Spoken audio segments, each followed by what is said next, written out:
Hi, True Crime family. My name is Manju, and welcome back to my channel, where we talk about true crime cases from around the world. Today, we're going to be traveling to the USA and talking about the murder of Angela Samota. This case is so frustrating that her friend became a private investigator just to help solve the case. Alright, let's get started. This is Angela Marie Samota. She was born on September 19th, 1964 to Frank and Betty Samota in Alameda, California, USA. And she was the youngest of 5 children. Not much is known about her childhood or how she grew up, but I did read that her dad wasn't in the picture for most of her life, but we're not sure why.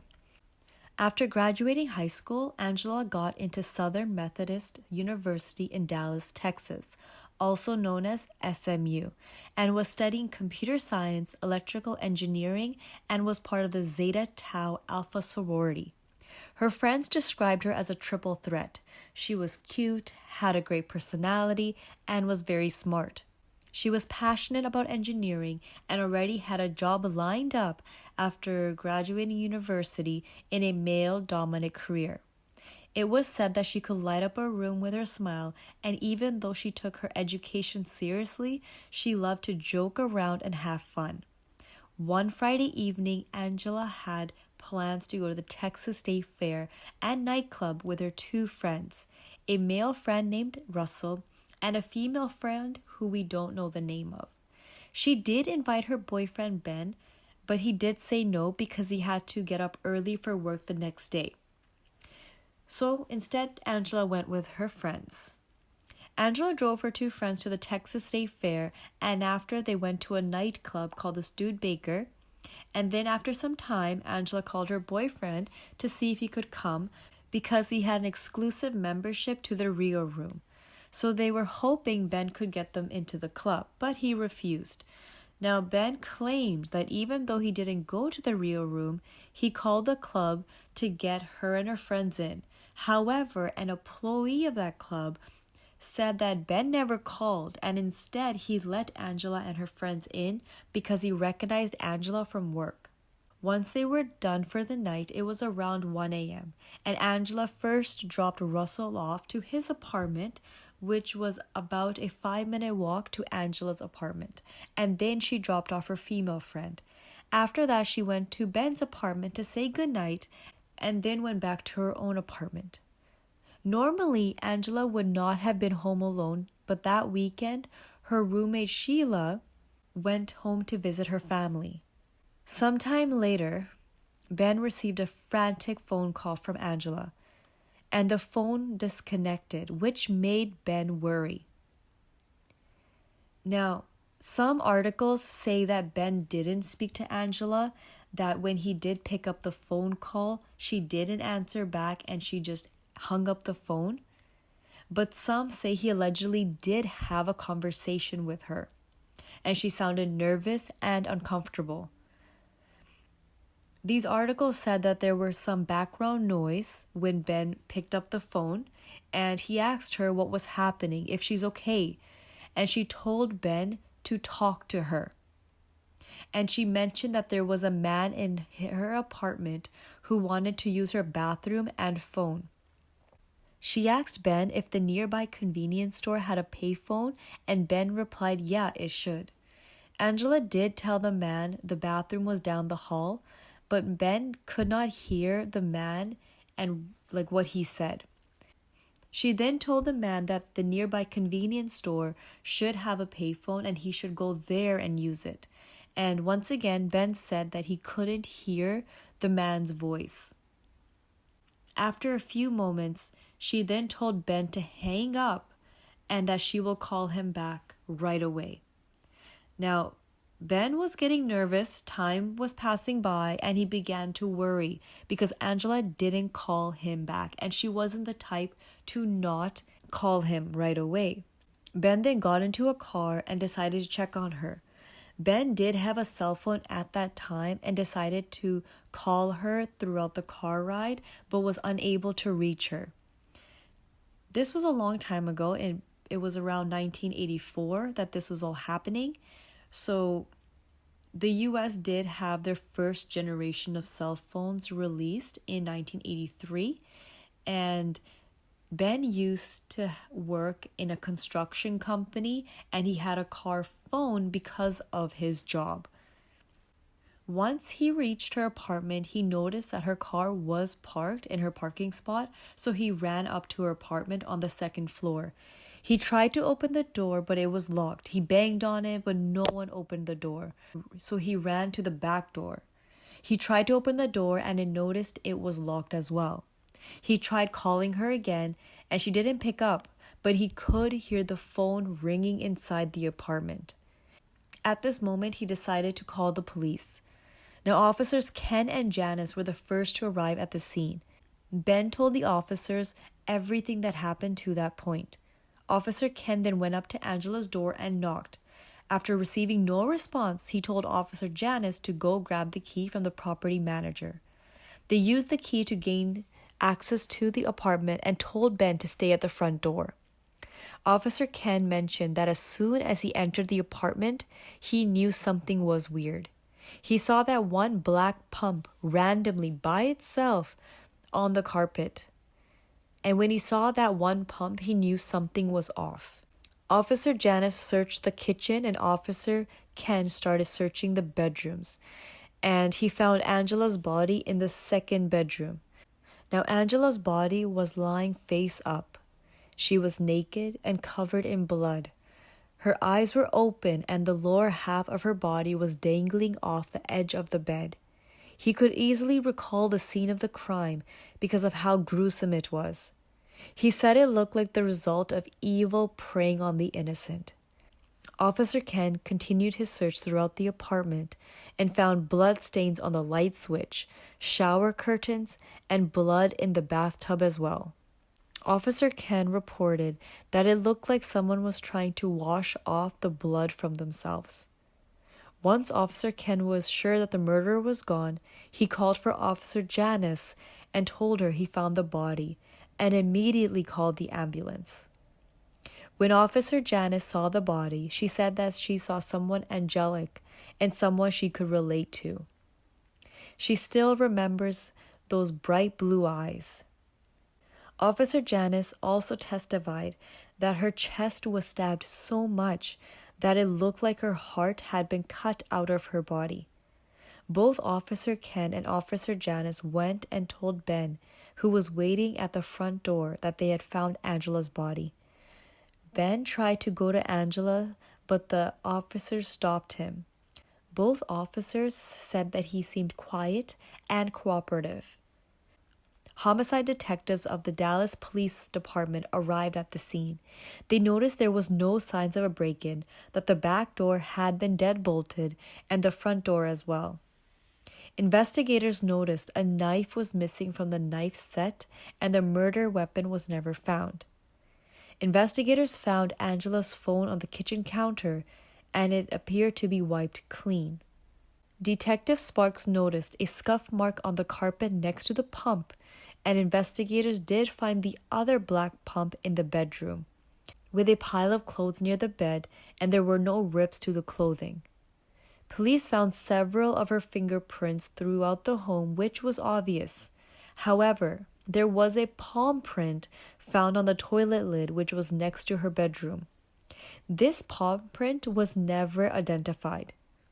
Blood was found in the bathtub drain, and drops of diluted blood with water were found in the tub. Diluted blood drops were found on the kitchen counter, which was consistent with someone washing their hands. The doctor who did Angela's autopsy noted that she had been stabbed in the left lung 18 times and 8 times in her heart. It was also noted that 2 of her stab wounds penetrated Angela's sternum. It takes a significant force to stab through someone's sternum.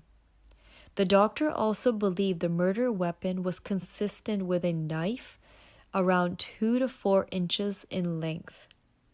There was no signs of external injuries on her mouth or private parts. However, the doctor did find a gooey substance in the mouth and vagina. The doctor then used a rape assault kit to collect and maintain the evidence and sent it to the crime lab for testing. The doctor soon received notice that the secretion in the vagina was semen and the assailant had blood type B. However, no semen was found on the swab from the mouth and the anus. During the investigation, police initially focused on a few different people. Ben, who was her boyfriend, Russell, who was the male friend that she went out with that night, and her ex-boyfriend. He agreed to a search of his truck and apartment. He provided a statement for the police and provided blood and saliva samples. Ben also agreed to a scraping of his fingernails, and no blood and hair was found in his fingernail scrapings. Ben was then eliminated from the suspect list when his blood type did not match the blood type found on Angela. Now on to Russell. At first, the police were not able to locate him, which made them suspicious. Later, it was revealed that Russell was actually at a wedding in a country club and that he had asked a friend to drive him to the airport, where he took a flight to Houston to visit his family. Once he returned to Dallas, he went to work, and he allegedly didn't read any newspapers or heard from anyone what had happened. One day he returned home from work and Russell got a knock on the door from the police, and that is how he learned about Angela. The police asked if they could search the apartment and Russell said sure. The police found the apartment to be messy with lots of old knives and spears because his roommate had just returned from a 2-week African safari. Russell was then taken to the police station where he was interviewed and provided his DNA. They were not able to rule him out because he was a non-secretor. DNA science was still in the early stages back then, and they couldn't use that, and sadly his blood type was a match. For 6 months, police questioned Russell. They would show up at his work, at his home. They would make him take lie detector tests, fully accuse him that he did it, show him the images of the scene, ask him why did he do it. They would say things like, was it because he wanted to have sex with Angela and she refused, but he forced her, so she screamed and he got mad that she was screaming, so he stabbed her 18 times? One day during an interrogation, out of concern for his parents, Russell decided to get in contact with a lawyer who was a family friend. After, the police stopped questioning him, but put him on a 24-hour surveillance. Police also focused on Angela's ex-boyfriend. He had threatened her before and had cut up her clothing, but when the police questioned him, he said he was asleep at his parents' house and his alibi did check out. The number one suspect in the police officer's mind was Russell. Regardless of their suspicion, they were not able to rule him out, nor did they have any concrete evidence to pin the murder on him. The police searched and searched, but they couldn't get anywhere. The case went cold for 23 years. Russell had moved on. He moved to London and graduated, then moved to LA and then Dallas and became a well-known architect. No one looked into this case anymore until a friend, an ex-roommate Sheila, began to contact the cold case detective Linda Crum in 2006. Now let's talk about Sheila, Angela's roommate, and her involvement. Sheila met Angela 2 years before the murder in 1982, during the first day of university. Sheila was the type to stay in and not drink much, and Angela loved to have a great time and go out with friends. She admitted that they did not get along during their first semester because Angela was dating a guy that Sheila did not like. But after they broke up, the two girls became close. They bonded because both girls grew up without fathers in their life. Sheila said she found out about Angela's death by a fellow sorority sister named Barbara, and she was interviewed by the police and was shown graphic pictures of the crime, which was traumatizing to her. She said that everyone knew Russell and that he was the prime suspect in the case, but the police couldn't pin him down. She told the investigators Russell and Angela met during a happy hour, and Angela was interested in networking, so she immediately struck a conversation with him. He ended up inviting Angela to a museum at first, but it didn't work out. Sheila said she felt uncomfortable around Russell, but then again, Sheila felt uncomfortable around many people. Sheila did invite Russell out to dinner to see if his story changed after the murder, but his story remained the same. Eventually, Sheila learned that Russell had gotten a lawyer by the name of Richard Hines, and he was a prominent defense lawyer. It was known that if you retained this lawyer, you were definitely guilty. So because of this, Sheila strongly felt that Russell was guilty. Allegedly, an investigator told Sheila that he too believed Russell was guilty and asked her for help to try to catch him. Whenever Sheila would meet with Russell, she would be wired, and there was an undercover police officer sitting nearby when they went out for dinner. However, nothing came up from these meetups. When the case went cold, Sheila moved to Tennessee, got married, and had 2 sons. She said that she hated seeing Russell live his life and become the successful architect, when all this time she believed that he was responsible for the murder of Angela. One day, while Sheila was reading the Bible, she said she looked over and saw Angela just looking at her. From that moment, she knew she had to figure out who killed Angela. She had to close this case. She began calling the police department. She contacted the Cold Case Division, but realized the Cold Case Division didn't exist anymore. She then tried contacting the detective that reached out to her years ago for help, but that person never returned her call. At this point, she had called the police detectives, this investigator, around 700 times, but no one was willing to listen to her. So Sheila decided to become a private investigator. After getting her PI license, she got in contact with the police again, and turns out they decided to open the case again. They didn't open the case because she became a PI, but because they were so irritated with how much she was contacting them. Once Detective Linda Crum was assigned to the case, she contacted Sheila, and then she contacted the crime lab unit and found out that thankfully, they still had the rape assault kit and the jumpsuit that Angela wore that night of the murder. Detective Crum got the sample tested, and the DNA came back, belonging to a suspect named Donald Andrew Bess Jr.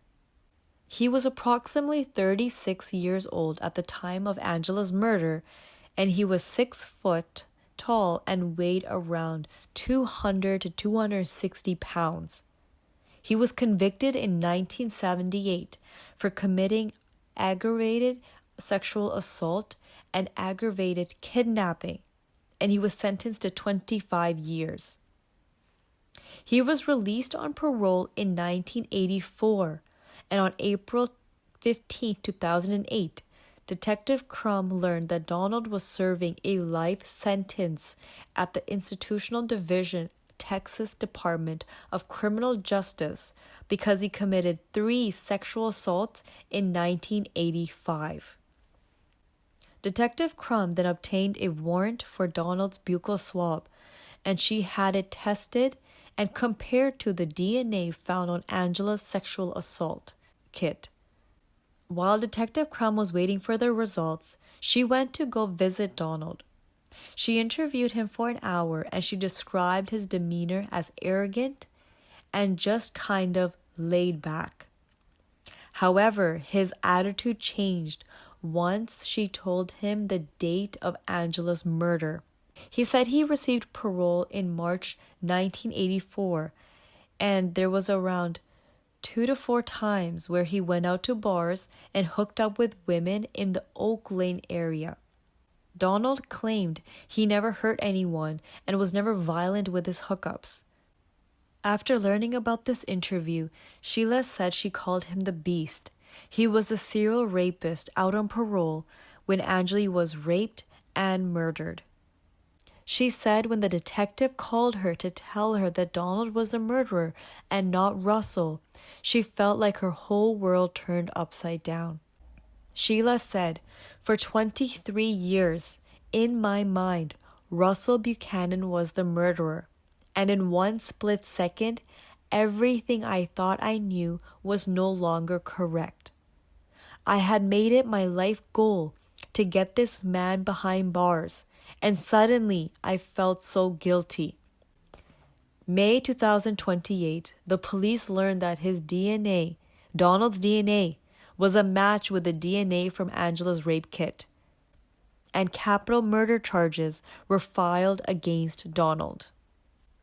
Currently, Donald is on death row, according to the Texas Department of Criminal Justice website. I will leave that link below if you do want to read about it. It is quite heartbreaking what happened to Angela, and I can't imagine what her family and her friends went through. And I'm glad that Russell's name, even though it took so long, his name was cleared.